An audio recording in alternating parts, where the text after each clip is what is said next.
आज आरक्षणाच्या मुद्द्यावर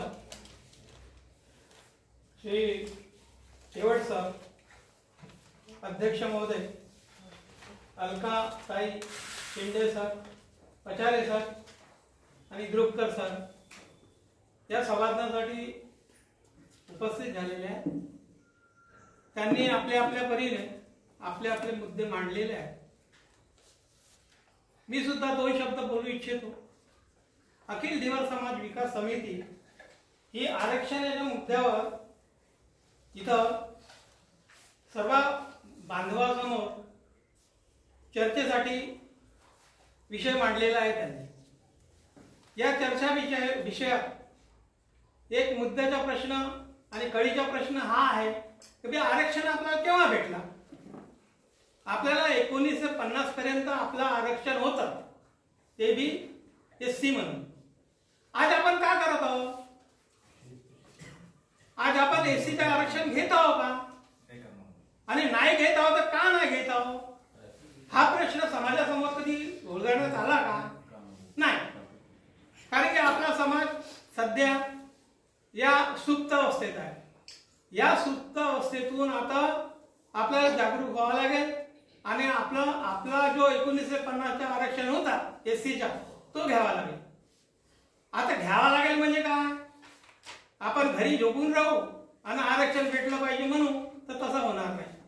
त्याला संघर्ष करावा लागेल, संघर्षाला तोंड द्यावं लागेल, समाजात जागृती करावी लागेल. ह्या सर्व गोष्टीसाठी हा आरक्षणाचा मुद्दा इथं मांडलेला आहे. आता आरक्षणाचा मुद्दा मांडल्यानंतर त्यात बऱ्याच त्रुटी आहेत आपल्या समाजात. आपला समाज जागृत करण्यासाठी आपले जे कार्यकर्ते आहेत ते तोडके आहेत, कमी पडतात ते. अच्छा, हा समाज आहे अशिक्षित, त्याच्यामुळे त्यांना समजवण्यासाठी आपल्याला फार कष्ट घ्यावे लागतात. त्यांना एक गोष्ट सांगितली तर ते राहू दे यार, तू काकर सांगते, मोठा लीडर झाला असे म्हणून ते टाळून देतात. कारण की शिक्षण नाही, त्याच्यामुळं त्यांना हा आरक्षणाचा मुद्दा समजणार नाही आता सध्या.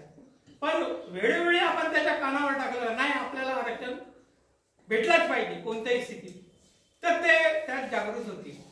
कारण की आरक्षण भेटला तर सर्व बाबींनी सामाजिक, शैक्षणिक, आर्थिक आणि राजनैतिक हा सपोर्ट त्याला भेटतो त्या समाजाला.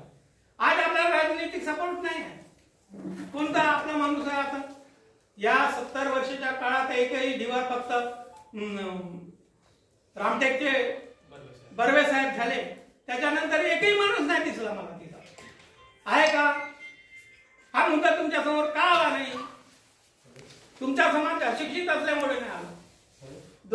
दोन गुट दारू पाहिली तर तुमचा समाज पलटून जातो. मग चालले त्याच्या मागे कोणत्याही समाजाच्या मागे. आज ज्यांना आरक्षणाची जरूरत नाही, जरांगे साहेब मारे आरक्षण ओरडून राहिले का? त्याचा समाज अशिक्षित आहे का? त्यांना आवश्यकता वाटली का? नाही. पण का बरं? त्यांचे लोक मोठे मोठे आहेत उद्योगावर, त्यांचे लोक आपल्या लोकांना मागे फिरवतात आणि आपण का त्यांच्या मागे जातो? म्हणजेच आपल्याला आरक्षण हवं आहे, त्यासाठी आपल्याला संघर्ष करावा लागेल आणि संघर्षाशिवाय तुम्हाला काही भेटणार नाही.